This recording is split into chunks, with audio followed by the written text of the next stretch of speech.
Hello and welcome sa ating Saint of the Day. Ngayong January 22, ipinagdiriwang natin ang kapistahan ni Saint Vincent of Saragossa, Deacon and Martyr. Favorite saint siya ni Saint Augustine.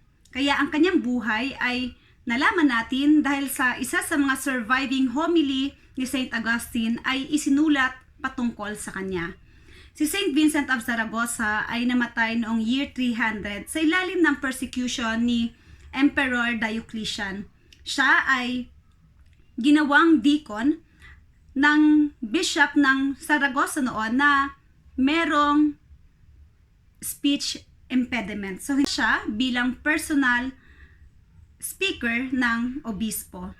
Pero yun na nga, isang local governor, si Dacian, ang pinilit ang lahat ng mga Kristiyano na mag-alay ng insenso sa mga Roman gods. Ngunit nanindigan ang obispo at si Saint Vincent ng Saragossa. Nung sila'y hinuli, humingi siya ng permiso sa obispo para manindigan at ipagtanggol ang pananampalataya. Pinayagan siya ng obispo. At naging buhay na buhay ang sinabi ni Jesus sa gospel. Huwag kayong matakot kung ano ang sasabihin ninyo, sapagkat ibibigay sa inyo ang Espiritu Santo na siyang magsasabi sa inyo ng mga dapat ninyong sabihin patungkol sa akin. Sa mga oras na yon, nagliwanag ang pananampalataya sa mga nakarinig kay Saint Vincent of Saragossa. Sabi pa nga, nung oras ng kanyang kamatayan, yung mga sundalong nakarinig sa kanya, agad-agad na nagpa-convert. Dumaan si Saint Vincent sa matinding tortures. Siya ay itinali, siya ay nilagyan ng mga hooks, siya ay pinaso ng nagliliyab na mga bakal, siya ay hinampas at marami pang iba. Sinasabi nga nung siya ay nag-aagaw buhay na, siya ay inihiga sa isang kama para kung sakaling makaranas siya ng comfort ay itakwil niya si Jesus at ang kanyang pananampalataya.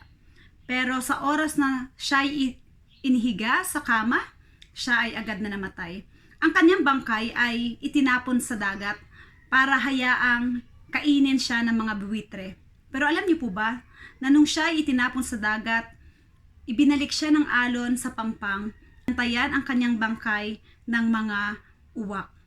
Sabi din sa legend, nung minsan duman siya sa isang bayan, yung kanyang donkey ay merong ninatngat na sanga ng ubas.